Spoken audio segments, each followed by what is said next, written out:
Bonjour, bonjour à tous et bonjour particulièrement à Daniel Bor, comédien et dramaturge, qui me fait l'amitié de prêter sa voix au prédicateur Gaillard de Kaysersberg.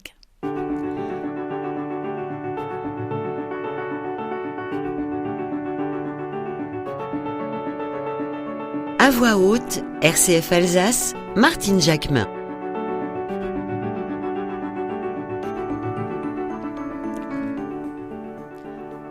Aujourd'hui encore, quand vous entrez dans la cathédrale de Strasbourg, sa chaire de grès rose, sculptée à son intention en 1481, attire tous les regards.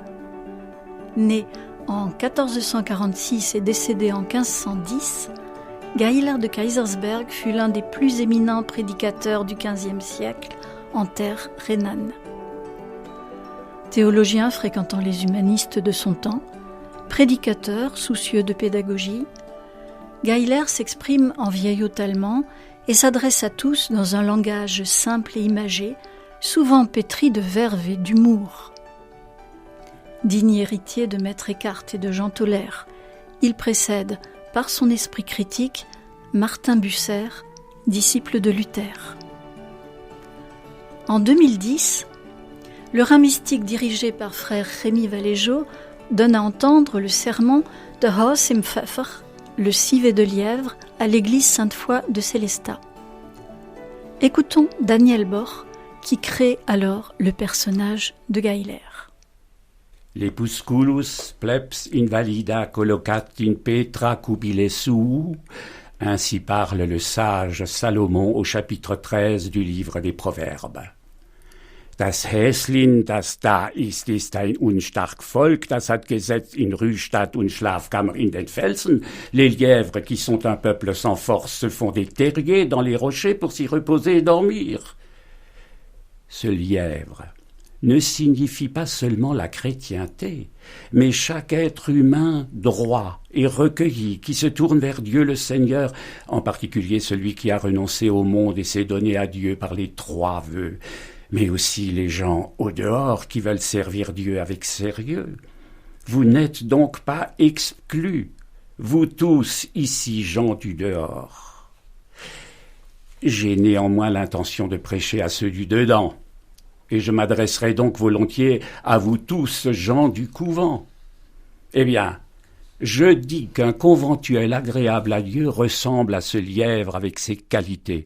Il doit avoir les mêmes qualités et devenir comparable au lièvre. La première particularité du lièvre, c'est qu'il est craintif, il a peur, il s'effraie. Lorsqu'on veut reprocher à quelqu'un d'être craintif, on lui dit qu'il a un cœur de lièvre. C'est aussi le cas d'un bon religieux recueilli qui s'est entièrement donné à Dieu, soit au couvent, soit chez les béguines, ou dans d'autres couvents monastiques. L'âme religieuse est de nature craintive. La seconde particularité du lièvre, c'est que le lièvre, il court vite. C'est le cas aussi de tout être spirituel. Il court promptement, faire des bonnes œuvres et rien n'est trop dur pour lui. La troisième caractéristique du lièvre, c'est qu'il est plus habile et rapide à monter qu'à descendre, car ses pattes antérieures sont plus courtes que ses pattes postérieures. Il arrive donc très bien à monter la colline, mais en descendant, ses pattes arrière n'arrivent pas à bien suivre, il fait une culbute en avant, les chiens viennent alors et l'attrapent. Mais c'est la même chose pour celui qui vit au couvent. Tant qu'il gravit la montagne, il est en sûreté, tout va bien pour lui. Et quelle est cette montagne? C'est le Seigneur Dieu, ce sont les vertus, ce sont les désirs de salut éternel. Tant que tu gravis cette montagne, alors tout va bien pour toi, mais dès que tu commences à descendre, à devenir négligente, alors cela va mal pour toi. Ton corps est au couvent, mais tu tends la tête dehors. Tu sors le cou aussi loin que tu peux, tu sors avec ton cœur pour saisir ne serait-ce qu'un petit bout de monde. Pour un peu de bavardage inutile sur des choses du monde, tu tends les oreilles, mais attention à ce que tu dois écouter. Comme le lièvre, un être spirituel ou un chrétien du dehors doit avoir de longues oreilles pour écouter. Tu dis, que dois-je écouter? Tu dois prendre conscience de ce que Dieu te dit, entendre qu'il te pousse à marcher à sa suite. Ne regarde pas ce que font les gens, mais écoute ce que Dieu te dit, écoute ce que dit la règle de ton ordre, écoute ce que disent les supérieurs. Ouvre grand tes oreilles. Écoute ce que dit l'apôtre Jacques dans son épître. Sois prompte à écouter et lente à parler. Mais tu as une bouche longue et des oreilles courtes. Tu bavardes sans arrêt. On te pose une question, tu donnes 20 réponses. Or là où on ne connaît pas le silence, il n'y a ni paix, ni vie spirituelle et surtout pas de réforme possible. Une personne peut se comporter avec la plus grande spiritualité et faire autant de bonnes œuvres qu'elle veut. Si elle parle beaucoup et trop, je tiens tout ça pour nul et vain. La vraie spiritualité s'accompagne de silence. Il n'y a pas de spiritualité et de sagesse véritable chez une personne bavarde. Dans un couvent réformé, les murs sont fermés et les bouches aussi.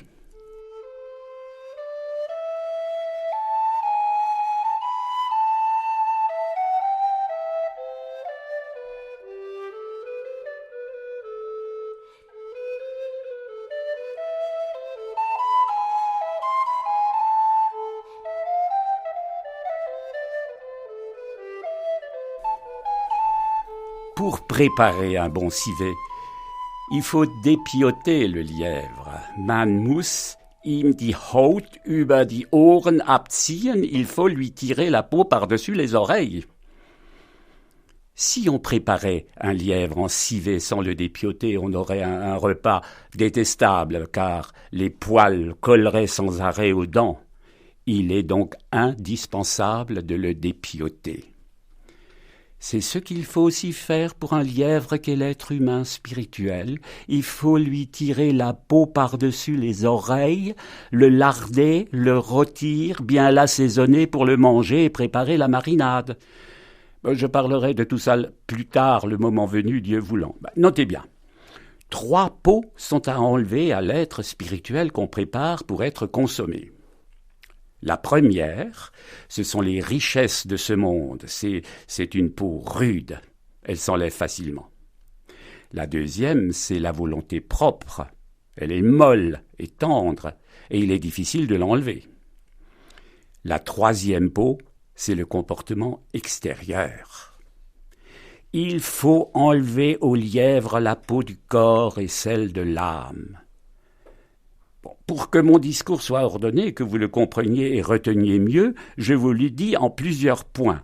Alors, en premier lieu, il faut enlever au lièvre la peau du corps, les richesses temporelles, et la peau de l'âme, la volonté propre. C'est ainsi qu'il sera un repas agréable pour Dieu le Seigneur. Quand tu entres au couvent, tu laisses derrière toi ta maison et tes biens. Tu n'emportes que ce qui est toléré par le droit du lieu. Tu dis, si au moins je pouvais avoir un oiselet, un petit chat ou un chiot pour me faire plaisir, sinon c'est trop dur.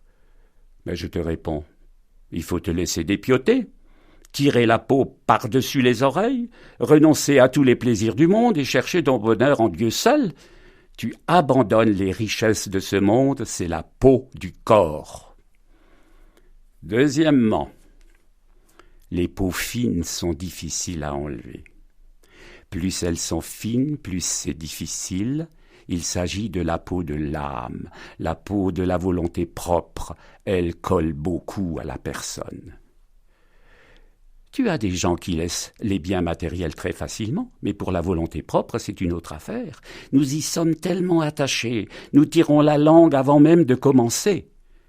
Mais s'il doit devenir un repas agréable à Dieu, il faut dépioter l'être humain.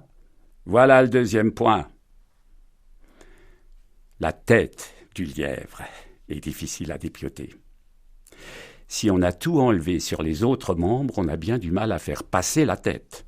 Par tête, j'entends les gens à la raison incisive, doués par Dieu d'une grande intelligence, Pour eux, c'est bien dur, car la tête est pleine de bien des choses, ne serait-ce que pour les sens qui s'y trouvent.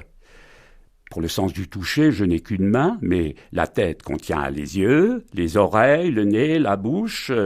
Tous ces sens se trouvent donc dans la tête. Et c'est précisément à cause de tout cela qu'on a bien du mal à faire passer la tête. Et par tête, j'entends aussi les sages. Personne ne peut les dépasser. Ils se croient toujours les meilleurs. Ils sont si sages qu'ils entendent l'herbe pousser. En effet, ils se croient les plus fins. Enfin, quoi qu'on dise, ils savent toujours tout mieux que quiconque. Même s'ils ont tout laissé, plaisir, joie, honneur, récompenses bien matérielles, famille et tout, ils ne laisseront pas leurs propres idées. Ils n'en démordront pas, quoi qu'on fasse. Ils veulent les faire passer. Il ne faut pas trop attendre, mais se laisser courageusement dépioter. Faut y passer. Il vaut mieux que ce soit ici-bas que dans l'au-delà. Ne crois pas qu'on va te porter sur la table du salut éternel en vue d'être pour Dieu un repas convenable tant que tu n'es pas dépioté. Notre Seigneur n'est pas un loup pour manger le lièvre avec la peau. Celui-ci doit être tendre pour appartenir à notre Dieu.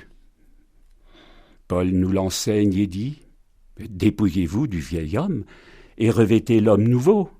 C'est comme s'il disait « Enlevez la vieille peau et jetez-la ».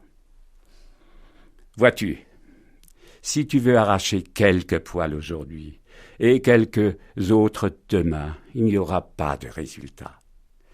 Faire silence aujourd'hui, et papoter demain, être sobre aujourd'hui, t'empiffrer demain, être vertueuse aujourd'hui et folle demain, pardonner aujourd'hui et réprimander demain, obéir aujourd'hui et te rebeller demain, etc., etc., c'est vouloir arracher quelques poils.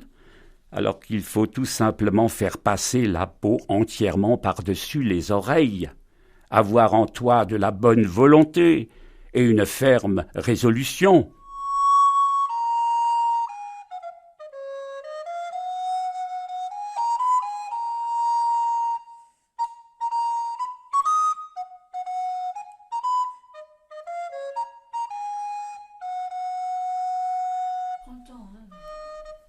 Il faut faire rôtir le lièvre à man mustasse slim braten. Mais une fois dépioté, le lièvre doit être rôti au feu. Alors qu'est-ce que le feu? Ce sont toutes les difficultés et contrariétés. Tous les êtres humains sont rôtis à ce feu-là, dans tous les états et situations, dans le mariage et dans le célibat. N'essaye pas de fuir les déboires de la vie par ton entrée au couvent en te disant « la vie au dehors est trop difficile, je la quitte ». Non, non, en entrant au couvent, tu rencontres aussi des difficultés. Au contraire, c'est là que tu vas vraiment les ressentir. Tu commences à éprouver en toi la vigueur de tes sens et de ton esprit rebelle dont tu ne te rendais pas compte avant. Le sage dit que le couvent n'est rien d'autre qu'une cuisine où l'on fait rôtir le lièvre, ce qui signifie une vie de pénitence. Bien des choses attisent les braises de ce feu. Le diable, ta propre chair, le monde, les animaux, les sœurs, toi-même et Dieu. Qu'est-ce qui attise encore les braises? Les poux, les puces, les punaises et autres vermines? Les puces te piquent, surtout dans les couvents où on dort avec l'habit et puisqu'il est fermé en haut, tu ne peux pas te défendre. Ce sont non seulement les puces qui attisent la braise, mais aussi les poux, ainsi que dehors les cochons, les oies qui crient et troublent la paix. Mais il faut accepter ces choses. Les choses ne s'adapteront pas à toi. Tant que tu as dans l'idée que tout le monde doit s'adapter à toi et faire ce que toi tu veux, ça ne marchera pas. Mais tu as tout le temps raison de gémir. Celle-ci m'a fait cela, celle-là m'a fait autre chose, on ne peut pas laisser passer cela. Tu crois qu'on peut obliger les autres à faire ta volonté? Il est impossible d'adapter les autres à toi, au contraire, tu dois t'adapter aux autres. Tout le monde ne peut pas être maître. Pour tant de nonnes, il ne peut pas y avoir autant de prieurs. Que ferait-on de 30 ou 40 prieurs dans un couvent? Tu peux rester tranquille, laisser la prieure s'occuper des affaires et agir quand il faut. Vous toutes, restez tranquilles et ne régentez pas les autres. Ferme ta bouche et ferme la porte du fourneau, car si la flamme jaillit hors du fourneau, il faut fermer la porte. Alors la flamme s'éteint d'elle-même. Ferme ta bouche et donne patiemment le bon exemple à ta sœur en Christ. Si ta sœur ne devient pas meilleure à cause de tes bonnes œuvres, elle ne deviendra sûrement pas meilleure à cause des reproches que tu lui adresses. Qu'est-ce qui attise encore le feu ? Toutes les sœurs qui t'entourent au couvent, et pour toi qui es du dehors, les gens de ta maison, tes serviteurs, tes voisins. J'ai pas besoin de te dire comment vous, au couvent, vous attisez les braises les unes pour les autres. Hein. Chacune en fait l'expérience par elle-même. Si tu veux vivre tranquille, ferme la porte du fourneau pour ta paix et celle des autres, alors tout ira bien. La cause du feu, c'est toi-même.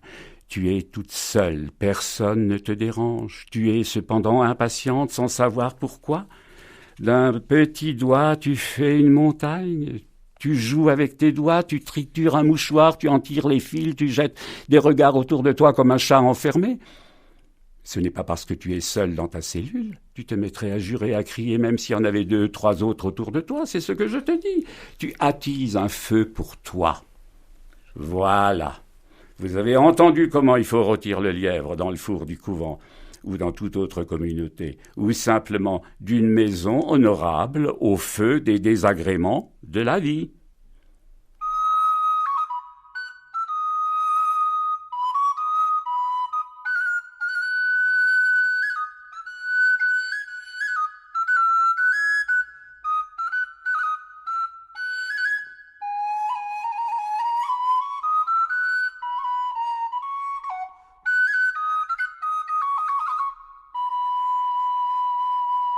Il faut larder le lièvre. Man muss das Häschen spicken. En lui-même, le lièvre n'a pas de graisse. C'est une petite bête maigre et efflanquée. Il faut donc lui rajouter du gras pour qu'elle brûle au feu. Et toi, si tu ne veux pas brûler au feu des contrariétés de la vie à cause de ton manque de patience, il est bon que tu sois lardé et fortifié par de la graisse, de la méditation et de l'amour. Ah, qu'est-ce que le lard ? C'est la grâce de Dieu, la méditation et l'amour de Dieu. Tu demandes, comment se fait-il que je ne puisse pas rôtir, que je meure et dessèche ? Mais c'est parce que tu n'as ni suc ni gras, c'est-à-dire ni grâce ni amour divin en toi. Le couvent te plaît comme la noix de muscade ou les clous de girofle à un chien. Tu n'as ni grâce ni amour. Tu dis, c'est vrai, je ne les ai pas, et c'est bien là ma plainte, si je les avais, je ne me plaindrais pas, je n'ai pas de lard. Je te réponds, va emprunter chez ton voisin. Et qui sont tes voisins ? Ce sont les sœurs pleines de bonté qui vivent autour de toi. Quand on a 2 broches, si sur l'une d'elles on a embroché des morceaux gras et sur l'autre des morceaux maigres, on place la broche avec les viandes grasses au-dessus de la broche avec les viandes maigres. Ainsi, en fondant, le gras va goûter sur les bouts maigres. Mais fais de même. Si tu n'arrives pas à méditer, laisse-toi fortifier par la grâce de ta consoeur en Christ. Observe son humilité et sa patience, la rapidité avec laquelle elle obéit aux ordres de la prieure, la prévenance avec laquelle elle s'empresse avant même que la prieure les exprime. Vois son zèle au silence, son sérieux au service divin, sa bonté, sa serviabilité envers les sœurs. Suis son exemple et agis comme elle. Tu viens d'apprendre comment te procurer du lard chez ta voisine pour pouvoir larder le lièvre. Mais tu dis, si ta voisine n'a pas de lard non plus, comment vais-je faire ? Je réponds, tu ne peux pas emprunter de lard chez ton voisin qui n'en a pas. Je vais t'enseigner une autre voie. Suis mon conseil. Va te réfugier auprès de Dieu. Cours vers lui. Que faut-il faire chez lui ? Et d'abord, il faut l'écouter et ensuite parler avec lui. Que dit le Seigneur ? Jadis, il a dit à Pierre, « Suis-moi ». Pierre regarda Saint Jean et demanda au Seigneur, « Que doit faire celui-là » Notre Seigneur lui répondit. Que t'importe, toi, suis-moi. Alors toi ne regarde pas ce que fait ta sœur. Pense aux paroles du Seigneur qui dit « Toi, suis-moi ». Suis ta règle, suis-moi qui suis doux et miséricordieux. Viens emprunter du lard chez moi, tends le poêlon de ton cœur et reçois la graisse de l'amour pour arroser ton lièvre pour qu'il ne crame pas au feu des difficultés de la vie.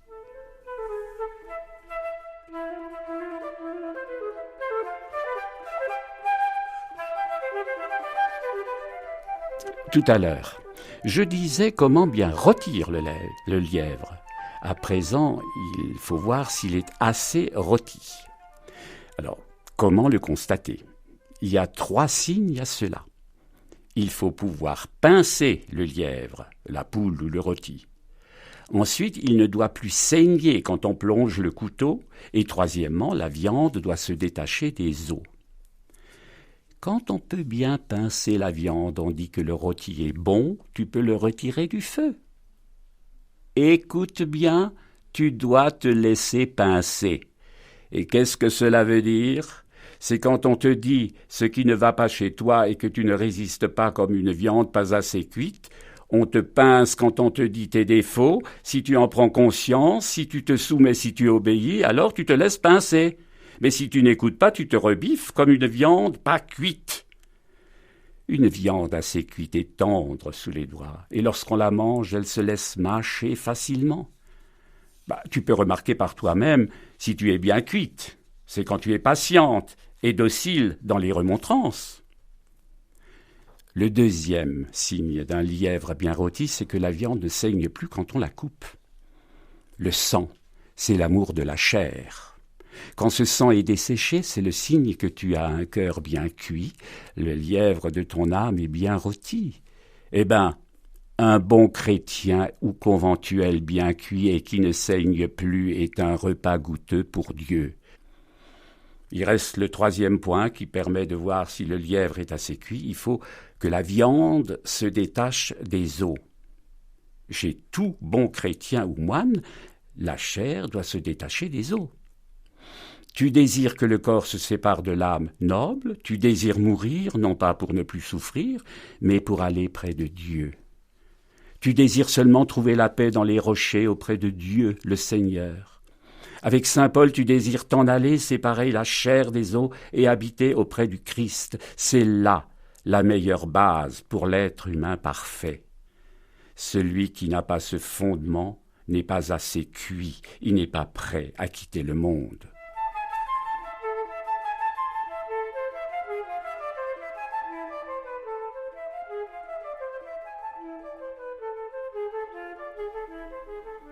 Il faut faire mariner le lièvre dans un civet. Man muss das Häschen in einen Pfeffer machen.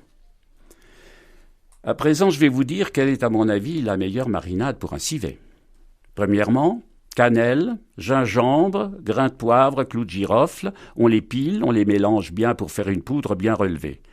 Ainsi en est-il de la vie au couvent composé de nombreux éléments. On prend tous les règlements du couvent, on les mélange comme les grains de poivre et lorsqu'on les écrase, cela donne un produit unique. De même, on appelle poivre aussi bien l'épice même que toute la sauce. Mais qu'est-ce que le couvent, sinon autant de règlements que de grains de poivre? Quels sont ces grains de poivre? Ce sont le cloître, la règle, les constitutions, le provincial, le père confesseur, la mère prieur et lors de la visite canonique toutes les nouveautés qui sont mises en place. Ce sont des grains de poivre très relevés qui piquent et qui mordent ceux qui sont de mauvaise grâce. Un bien grand grain de poivre, c'est la mère prieur. Deuxièmement, il faut une bonne maîtrise pour préparer le civet. Il doit être ni trop relevé, ni trop léger, ni trop salé, ni trop fade, ni trop gras, ni trop maigre. Par conséquent, il faut beaucoup de bon sens à la supérieure pour qu'elle serve le civet de la règle de façon raisonnable. Conservé proprement, il est encore meilleur réchauffé, car les épices s'y mélangent mieux, imprégnant la sauce et le civet. Il en est de même de la vie monacale. Si elle est acceptée, plus elle est dure et meilleure elle est. C'est le rôle de la mère prieure de ne rien négliger pour la tenir en bon ordre. Un jour, une personne me dit « J'aimerais bien entrer dans le civet qu'est un couvent, mais je suis mari ou époux, je n'ai pas fait vœu pour y entrer. Que puis-je faire pour entrer aussi dans un bon civet ?» Je vais te le dire. Tu es marié et tu ne peux pas entrer dans le civet du couvent, alors fais une vinaigrette ou une sauce.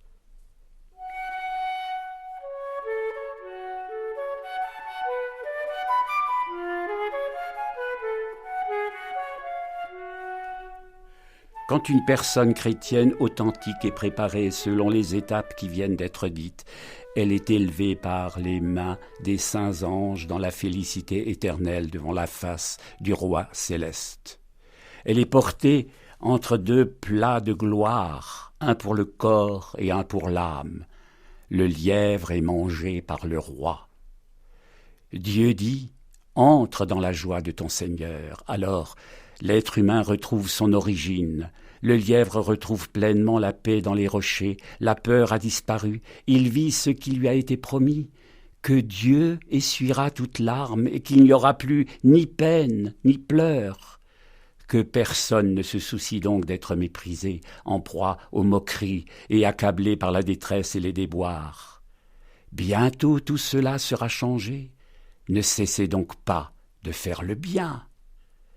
Qu'en vue de cela, Dieu le Père, Dieu le Fils et Dieu le Saint-Esprit nous viennent en aide, à moi, à vous.